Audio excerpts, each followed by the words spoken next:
Warning: these social media platforms may be hazardous to your health. Censorship kills. Pain coming. This has been a PSA by Breaking Spectre.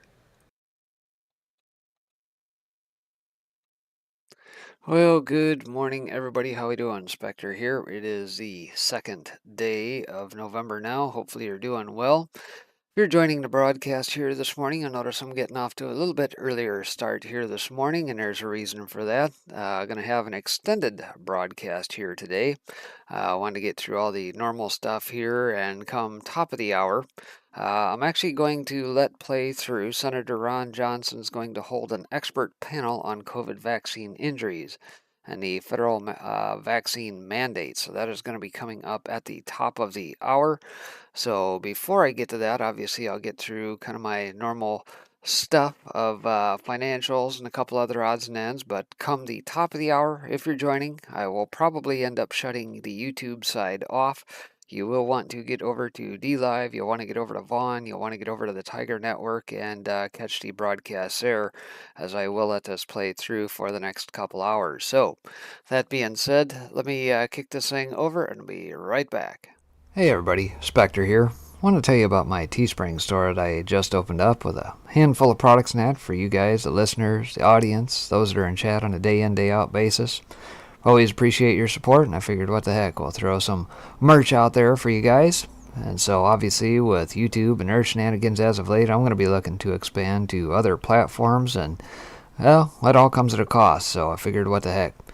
That being said, I got some t-shirts and that out here. You can see those in black, white, and gray. Spectre Does News. I got a water tumbler, 20 ounce there. Got a coffee mug you can get in black or white. And of course, we got the Let's Go Brandon #FJB shirt, which you can also find in black, white, or gray. Right now, you can find that all over at https://specters-storefront.creator-spring.com. That's https://specters-storefront.creator-spring.com. Thank you for your support. All right into it we go. So off the rip this morning, frenzied futures rally fizzles as all eyes turn to Fed's taper announcement. U.S. futures and European bourses retreated slightly from record highs as investors weighed the ever-worsening supply crunch and virus curbs in China against strong earnings, with all eyes turning to the conclusion of the Fed's two-day meeting tomorrow, when Powell will announce the launch of a $15 billion a month taper. At 7:20 a.m. Eastern, Dow E-minis were up 7 points, or about 0.02%. The S&P 500 E-minis were down 0.5 points, or about 0.01%. And NASDAQ 100 E-minis were down 28.75 points, or 0.18%. Iron ore futures tumbled on shrinking steel output in China. Tesla led pre-market losses in New York. And there we see the E-mini S&P futures, of course.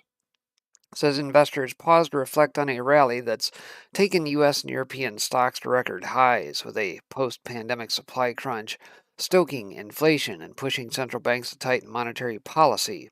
They have begun to question valuations. Economic recovery is also under strain as countries from China to Bulgaria report rising COVID cases.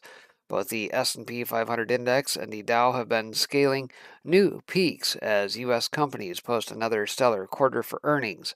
Of the 295 companies in the equity benchmark that have reported results, 87% have either met or surpassed estimates. And of course, we'll have more to say about that here momentarily. There we see the Aussie 2 3/4 S of 2024 bond yield, RBA yield target. Obviously, this hinging on the Royal Bank of Australia not recently allowing their yields to rip higher. Seems to be tapering out here and holding steady. The Fed meeting could still shake the markets because even though we know the concrete outcome of the meeting, which is the opening bell of the QE tapering, the risks remain tilted to the hawkish side, said Ipek Ozkarteskaya. That's a mouthful. Senior analyst at Swissco, quote, "Still investors prefer seeing the glass half full." So, what's moving here this morning? Well, Tesla drops as much as 6.9% in pre-market trading after closing at a record on Monday, after Elon Musk said the electric vehicle maker hasn't yet signed a contract with Hertz Global. Interesting. Chegg slumps 31% after the online education company slashed revenue forecasts and posted quarterly results that missed estimates. Novavax gains 5.3%, signaling an extension of Monday's 16% rally amid optimism over COVID vaccine approvals. Triteris tumbles as much as 20% after the short seller Target said it encountered an unanticipated delay in the finalization of an independent audit of its financial statements. Teva Pharmaceutical Industries depository receipts rise 7.7%, and Endo International gained 6.3% after the firms joined other former opioid makers in scoring a litigation win. Geron gains 4.5%, and SAB Bio soars 39% after Baird starts coverage of both with outperform ratings. Cryptocurrency-related stocks gained in pre-market trading on Tuesday as Bitcoin climbed and Ethereum hit a record high. NXT up 38.18% pre-market. Marathon Digital up 4%. Riot Blockchain 2.9%. Bit Digital 2.5% up. Canaan 3.2% up. Coinbase 2%. And MicroStrategy up 1.5%. So while stocks continue to trade in a world of their own, just shy of all-time highs, bond and currency markets are bracing for the Fed to announce a tapering of asset purchases as an initial step to eventually raising interest rates to contain inflation. Equity markets, on the other hand, are focusing on earnings growth and valuations. Meanwhile, mixed data on the global economic revival is further clouding the picture as the scamdemic is making a comeback in parts of the world. Yep, got to drum up that fear again, so don't believe the hype, right? HelloFresh shares surge as much as 16%, their best day since December 2020, with analysts positive on the meal kit maker's guidance hike. Jefferies says that the company's third quarter results include little not to like. Demont shares rise as much as 6.5%, the most intraday since March 23rd, after the hearing aid maker raised its earnings forecast and topped estimates. Fresenius SE shares gain as much as 6.5% after reporting third quarter earnings, slightly ahead of analyst estimates, with Jefferies saying the focus lies on the company's cost-saving efforts and future plans for Kabi. Fresenius Medical shares up as much as 4.5% after posting third quarter earnings. Company's fiscal year or full year 22 recovery is key to share price development from here, according to Jefferies. Since shares drop as much as 17%, the most on record, after reporting third quarter results which showed organic growth slowing down, a trend Handelsbanken expects to worsen. Standard Chartered shares fall as much as 9.5%, the most since March 2020, as the lender's third quarter margins disappointed amid suppressed Asia rates, and analysts flagged weakness in its retail operations. Flutter shares drop as much as 9% in London, the most intraday since March 2020, after the gaming company cut its profit outlook on unfavorable sporting results and a regulatory change in the Netherlands. Analysts expect ex-U.S. earnings consensus to fall. Steelmakers underperform, with Kloeckner's down 5.3%, ArcelorMittal down 2.9%, ThyssenKrupp down 2.5%, and Salzgitter down 2.5%. So aside from that, we'll flash forward into the old market snapshot here. S&P 500 futures little changed at 46.05 and change. Stocks Europe 600 down 0.2% to 477.90. Nikkei down 0.4% to 29,520.9. Shanghai Composite down 1.1% to 35.05 and change. Euro little changed at 1.1603. Brent futures up 0.5% to 85.17 a barrel. Gold spot down 0.1% to 1791.04 per ounce. And the US dollar index little changed at 93.89. Some of the other overnight news out of Bloomberg: Federal Reserve policymakers are expected to announce this week that they will start scaling back their massive asset purchase program amid greater concern over inflation, economists surveyed by Bloomberg said. President Emmanuel Macron backed away from his imminent threat to punish the UK for restricting the access of French fishing boats to British waters, saying he would give negotiations more time. The Reserve Bank of Australia's dovish policy statement and downplaying of the inflation threat is likely to reignite a steepening of the yield curve from near the flattest in a year. The spread between 3 and 10-year yields jumped as much as 10 basis points on Tuesday after Central Bank Governor Philip Lowe cooled expectations for any near-term interest rate increase, even though the RBA scrapped its yield curve control policy. Hence the depiction of the curves above here this morning. Still over in Asia side, out of Ransquawk says Bank of Korea minutes show majority sees need for rate hike. China's gas prices are surging just as coal market cools off. China shares fall as shut schools spark concern on virus curbs. And SMBC Nikko is working with securities watchdog on investigation. Back over to Europe, BP grows buyback as profit rises on higher prices, according to trading. For Expo drops as Credit Suisse downgrades on lower pricing. OPEC Plus gets a warning from Japan before a key supply meeting. And THG extends decline as key shareholders BlackRock reduces stake. As far as the old event calendar today, well, only one on the books as October Ward's total vehicle sales estimate of 12.5 million. Prior was 12.2 million. So that's a quick run through of what is going on around the old market here this morning. And of course, today, pre-bell, as far as earnings are concerned, Pfizer, we talked a little bit about them yesterday, between them and Moderna, where they're headed by way of earnings. And I would expect that it's going to be exorbitant. BP also pre-bell, Generac, ConocoPhillips, Marathon, to name a few, all pre-bell here. Estee Lauder. Got a few after close here today. Amgen and a couple others here as well. So nonetheless, we'll keep an eye on those. So, Bitcoin is mathematical purity, says Apple co-founder Steve Wozniak. Out of BitcoinMagazine.com says the programmer behind the first Apple computer drew parallels between the artificial US dollar and the mathematically pure Bitcoin. Bitcoin is mathematical purity and impossible to be copied, said Apple co-founder and Unicorn Hunters Circle of Money investor Steve Wozniak in an interview with Yahoo Finance on October 29th. Look at the US dollar. The government can just create new dollars and borrow. It's like you never have it fixed, like Bitcoin, Wozniak told Brian Sazi and Julie Hyman. Bitcoin is mathematics, mathematical purity. There can never be another Bitcoin created. The entrepreneur drew parallels between the U.S. monetary system and the electronic peer-to-peer monetary network. Whereas the U.S. dollar seems artificial to Wozniak, he enjoys the science, math, logic, and computer programming embedded in Bitcoin. Says if there's inflation, your house goes up 10x in 40 years and you think you're a smart investor. No, you have an old house, Wozniak articulated.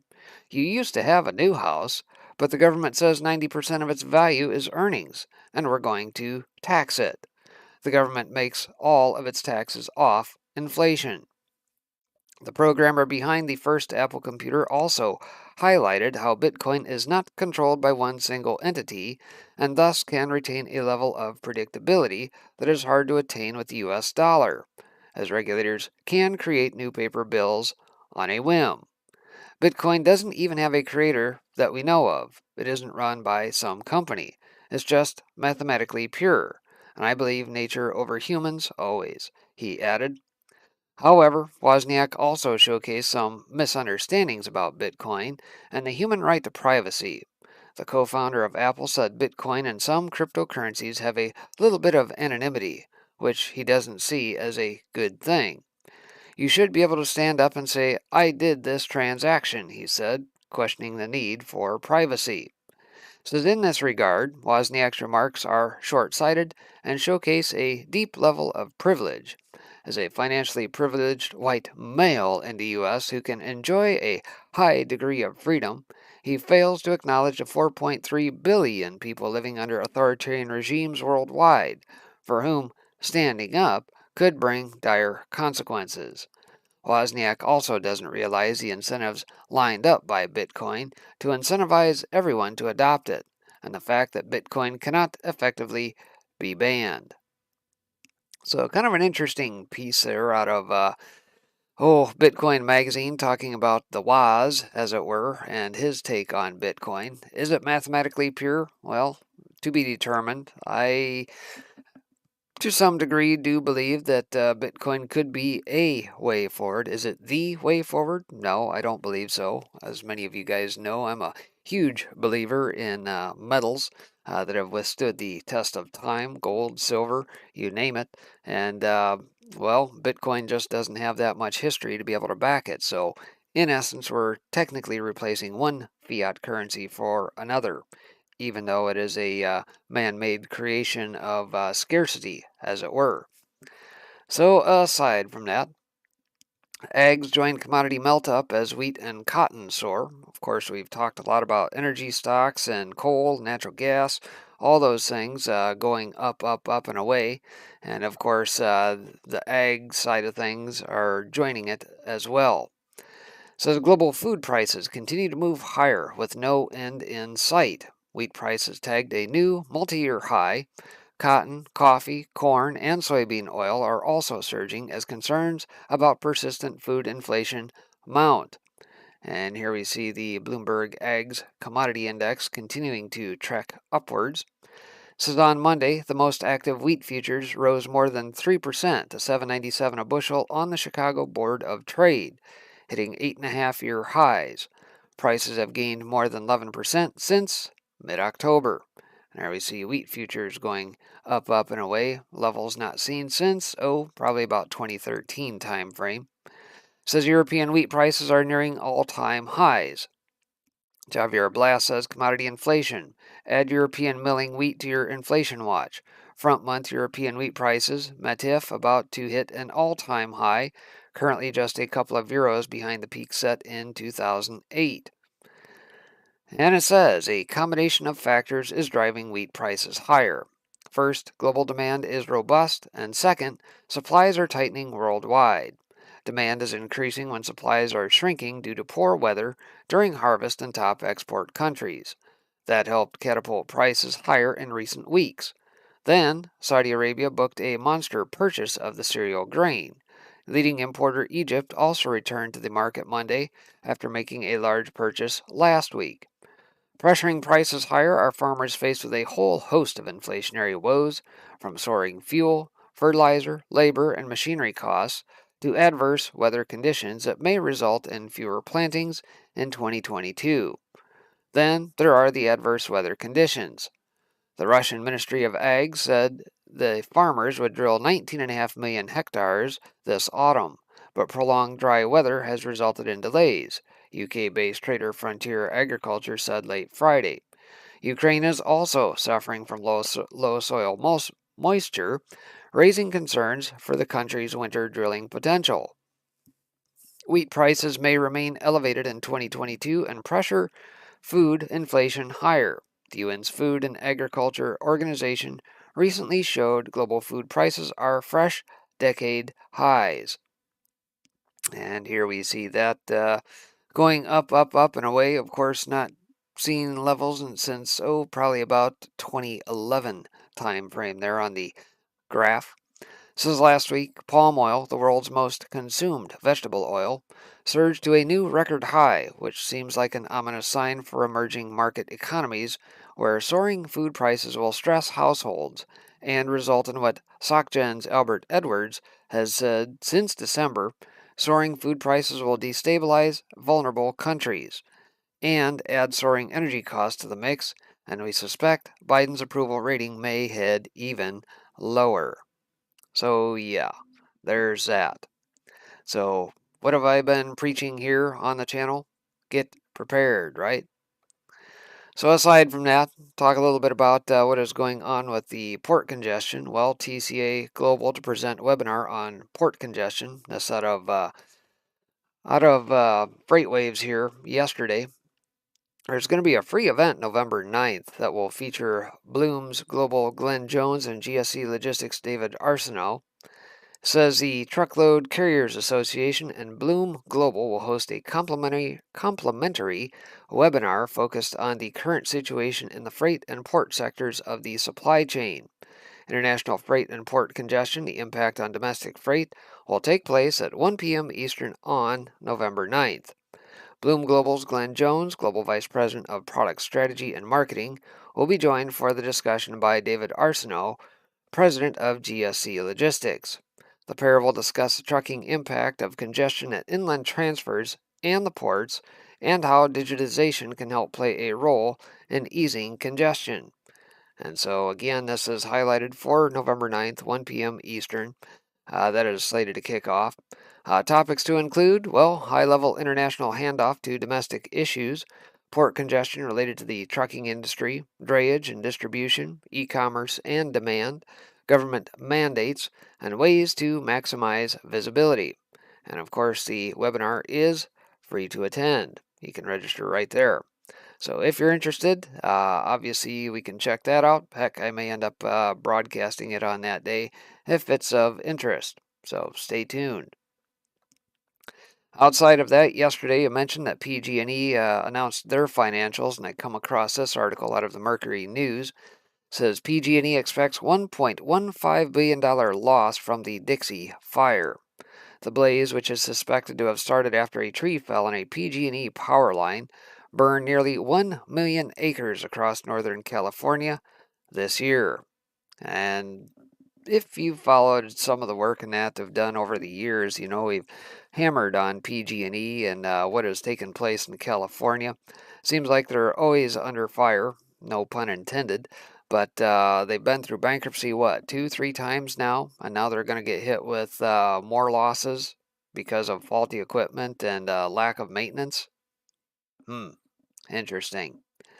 Says PG&E expects to take a $1.15 billion hit from the Dixie Fire, a massive blaze that burned through Northern California for months, destroying nearly 1 million acres, the utility's executive said on an earnings call Monday. Says the company also disclosed that it received a subpoena last month from the U.S. Attorney's Office for the Eastern District of California in connection with the wildfire. Though the cause of the Dixie Fire remains under investigation, PG&E has told state regulators it may have been sparked when blown fuses lit up a tree leaning against one of the company's power lines on July 13th. That morning, around 7 a.m., PG&E's outage system showed that the area of Cresta Dam and Butte County's Feather River Canyon had lost power. But it wasn't until around 4:40 p.m. that a utility worker arrived at the pole and discovered a tree had fallen on the line, along with 2 blown fuses and a fire at the base of the pole.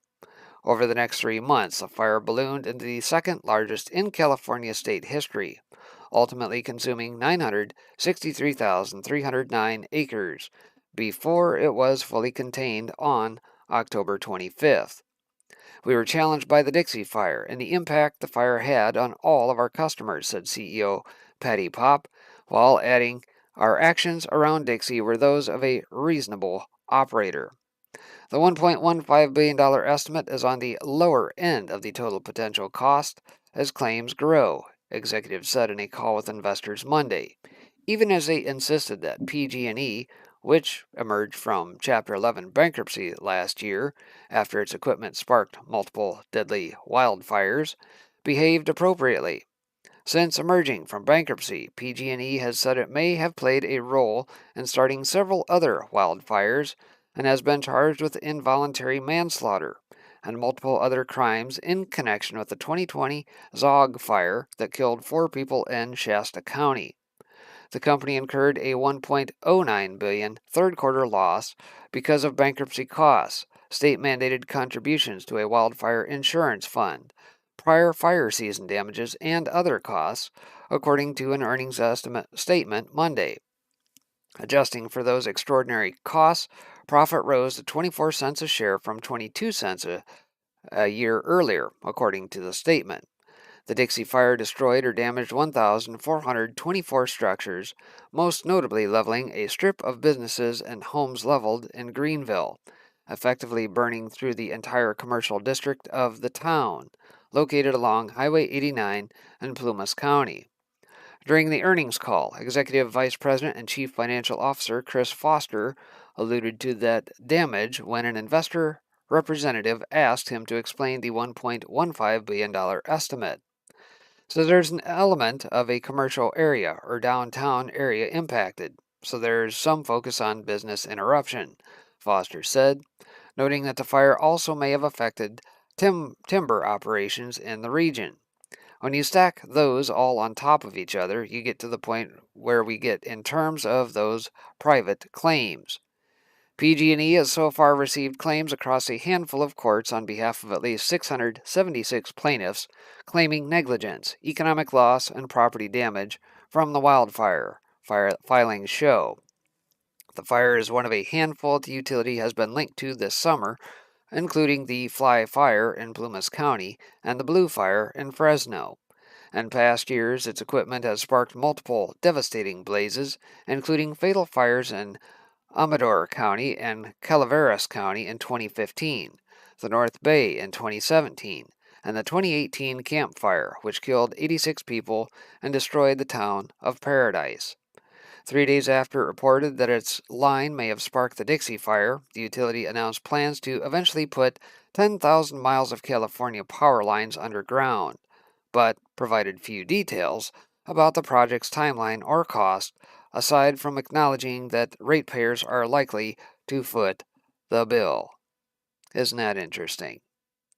So we'll break from that there, and I think we get the gist that PG&E obviously is still under fire, as it were, and will likely be paying for a number of these fires and any claims that come against them, right? So outside of that, let's flash over to what's going on in Virginia, as we do have a little bit of a battle for governors shaping up here. This out of conservative Treehouse, Virginia governor's race, candidate Terry McAuliffe closing message. We have too many white teachers. Maybe not the best thing to say when you're trying to win a governorship, but hey, that's just me. So Sundance says this. It says, not exactly the closing message that a person might expect, given the history of Dems in Virginia. For his closing message ahead of tomorrow's election in the state of Virginia, Dem candidate Terry McAuliffe says the state needed to get rid of white teachers. Apparently, there are 50% minority students in Virginia and 80% white teachers. According to McAuliffe, racial justice cannot be achieved as long as there are too many white people teaching children. That's according to this video here, which I'm going to play momentarily. Apparently, Virginia has evolved on race from the content of character to vote for me to get rid of white people. Strange. It might not be a message from a stable-minded campaign. And I promise you, we've got to diversify our teacher base here in Virginia. 50% of the students at Virginia schools, K-12, 50% are students of color, and yet 80% of the teachers are white. We all know what we have to do in a school to make everybody feel comfortable in school. So let's diversify. So here's what I'm going to do. We'll be the first state in America. If you'll teach for 5 years here in Virginia in a high-demand area, that it be geographic or coursework, we will pay room, board, and tuition at any college, any university, any HBCU here in the Commonwealth of Virginia. Is that really the best way to try and close out a campaign and say, whoo, all you white people, you gotta go? Well, maybe record. Not. Anyway. So that's Terry McAuliffe for you. And along those lines, we get this here. It says, here we go. Anti-Trump Fairfax County Director of Elections tells media Virginia results may not be finished until Friday. Where have we heard this playbook before? Says Scott O'Konopasik, the radical partisan director of elections for the most populated county in Virginia, recently told mainstream media outlets that the Virginia governor's race may not be decided on Election Day. It appears Dems are up to their old tricks again. Out of the National File says Scott O'Konopasik, the radical partisan director of elections for the most populated county in Virginia, recently told mainstream media outlets that the Virginia governor's race may not be decided on Election Day. Says as was the general norm prior to the COVID-19 pandemic, which ushered in drastic changes to various state election laws nationwide ahead of the 2020 presidential election. Most Virginia Election Day ballots and early votes are set to be counted on the day of the election itself, Tuesday, November 2nd, 2021. Further, a new state law requires election officials to begin counting mail-in votes at least 1 week prior to Election Day. However, due to a situation that for some reason allows for mail-in ballots to be counted so long as they are postmarked by the end of Election Day and are received by noon November 5th, 3 whole days after the election, mainstream media reports and partisan election officials in Fairfax County are priming Virginia voters for a post-Election Day debacle in which the winner of the race may be unknowable until the following Friday. So gone are the days of having a single day vote, but let's just stretch this out into a few days extra, huh? No chance of any sort of shenanigans playing out there, I'm sure. Says yesterday, Fox News reported that Konopasik said it's a possibility that we will have to wait until Friday to know the winner of the gubernatorial election, as Republican candidate Glenn Youngkin continues to surge in the polls amid a series of scandals plaguing Dem Terry McAuliffe's campaign. As the Gateway Pundit reported back in February of this year, the election results in Virginia's Fairfax County were very suspect late election night. There were 5 ballot drops, each with over 300,000 votes for Biden in and out like a yo-yo, which ended up being 73% of the county's votes for Biden. We reported since the election on the unreal results in Virginia on election night. We uncovered a pattern that occurred in Virginia as well as in other states that we labeled drop and roll. As Joe Hoft reported at the time, in 2020, Fairfax County, when accounting for Biden and President Trump votes only, VA 8 went 74-26 Biden-Trump. VA 10 went 65-35 Biden-Trump. VA 11 went 72-28 Biden-Trump. This is the result after the bulk dump of 308,000 votes that went 80-20 for Biden, after the two 90-10 Biden batches were added, then removed. This dump of 308,000 represented 73% of all Fairfax County votes for Biden. As National File reported, Konopasik was previously retweeting unhinged anti-Trump establishment propaganda, accusing the former president of committing treason over the widely debunked Russian bounty hoax. So there you have it. Even though the vote is today, it's highly possible that we may not see the results of this until perhaps Friday. Because, mail-in ballots. Are we ever going to learn that maybe we need to rescind this whole idea of mail-in ballots? I mean, it's not like Dems didn't try crying foul on this in years past, and there's plenty of cut-ups on the internet where you can find them in their own words saying such, right? Absolutely shameful. So, aside from that, this is what I'm waiting for here. This should be firing up here in just a little bit. But November 2nd, Senator Ron Johnson to hold the expert panel on COVID vaccine injuries, federal vaccine mandates. U.S. Senator Ron Johnson will hold a panel discussion from 10 a.m. to noon Eastern, so coming up here in just a bit, with doctors and medical researchers who have treated COVID-19 vaccine injuries and are researching the safety and efficacy of COVID-19 vaccines. The defender is experiencing censorship. Yep, we all are. U.S. Senator Ron Johnson will hold a panel discussion Tuesday, November 2nd from 10 a.m. to noon with doctors and medical researchers who have treated COVID-19 vaccine injuries and are researching the safety and efficacy of COVID-19 vaccines. Johnson will also talk with patients who have experienced adverse events due to the COVID-19 vaccine and discuss vaccine mandates. Children's Health Defense will host Senator Johnson's live panel discussion right here. Senator will discuss the importance of early treatment for COVID, Americans' healthcare freedom, and natural immunity. Johnson will also cover the impacts of mandates on the American workforce and the economy, and the lack of transparency from federal health agencies in response to his COVID 19 oversight requests. So here's who he plans on talking with here this morning. Cody Flint, an airline pilot from Cleveland, Mississippi, who accumulated 10,000 hours of flight time, was diagnosed with left and right paralymphatic fistula, eustachian tube dysfunction, and elevated intracranial pressure following the Pfizer vaccination. Ernest Ramirez, a father from Austin, Texas, whose only son collapsed playing basketball and passed away from myocarditis following the Pfizer jab. Amy and Albie Alvo from Los Angeles, California, whose daughter suffered an adverse reaction from her first dose of the Pfizer jab, having been denied a medical exemption twice. She will be kicked off her collegiate cheer team if she is not fully jabbed. Doug Cameron, farm operations manager from Idaho, permanently paralyzed following the jab.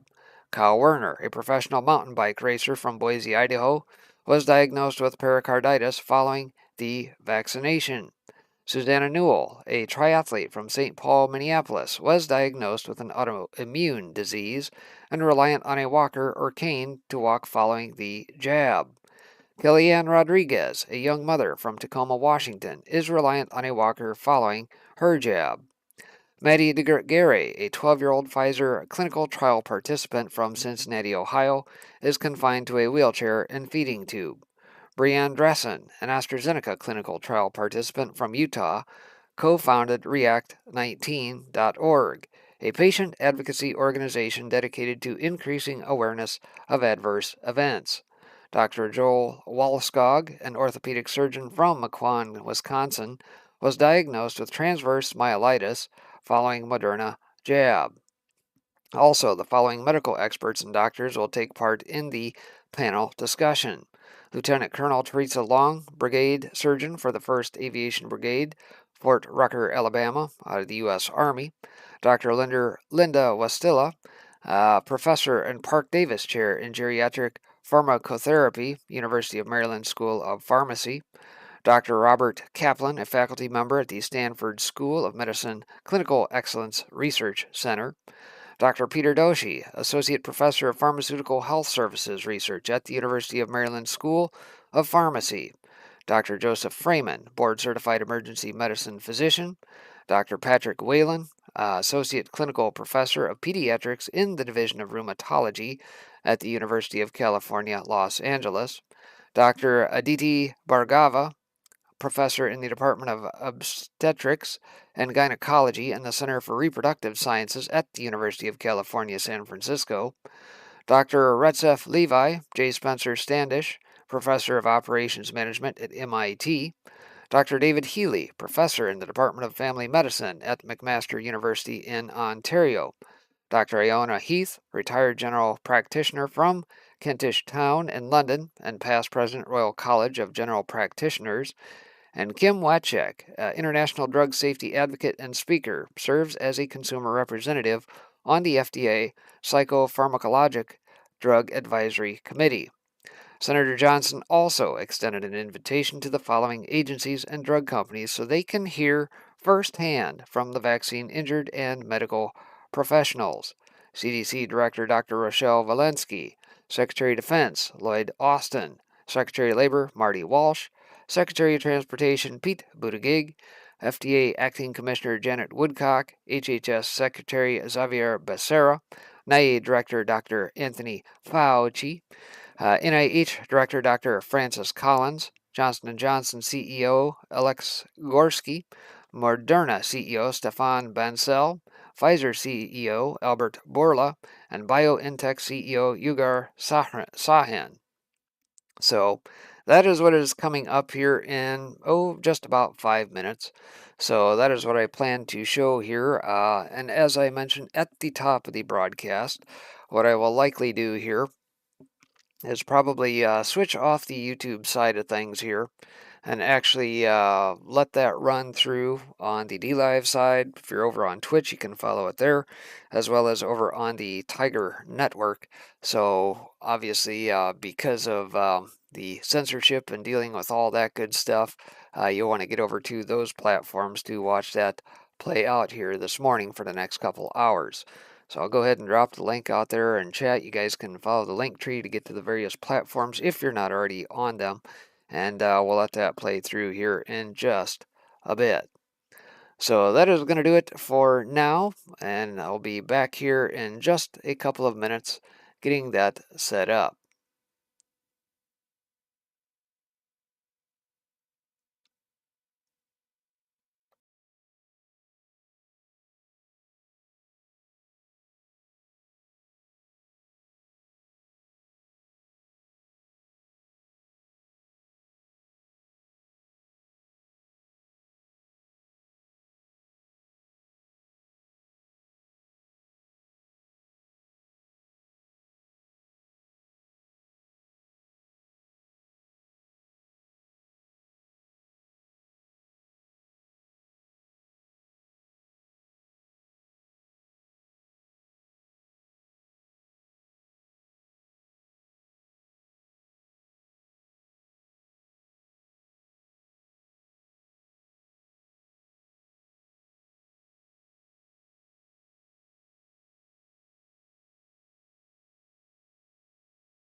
Public Law 112-239, January 2nd, 2013, 126 Stat 1957. The General Authorization, Section 501A.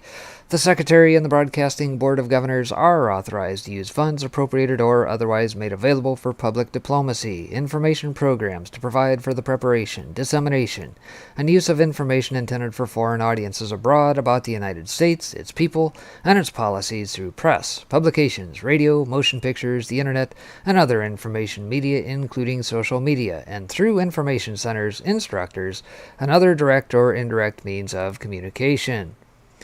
Section 208, Clarification on Domestic Distribution of Program Material. Section B, Rule of Construction.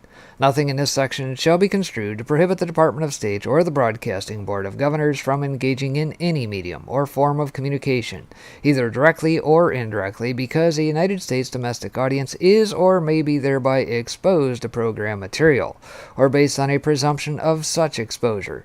Such material may be made available within the United States and disseminated, when appropriate, pursuant to Sections 502 and 1005 of the United States Information and Educational Exchange Act of 1948, 22 U.S.C. 1462 and 1437, except that nothing in this section may be construed to authorize the Department of State or the Broadcasting Board of Governors to disseminate within the United States any program material prepared for dissemination abroad on or before the effective date of Section 1078 of the National Defense Authorization Act for fiscal year 2013.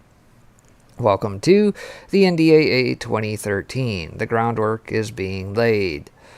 Flash forward to July 2013. Out of foreign policy, the U.S. repeals propaganda ban, spreads government-made news to Americans.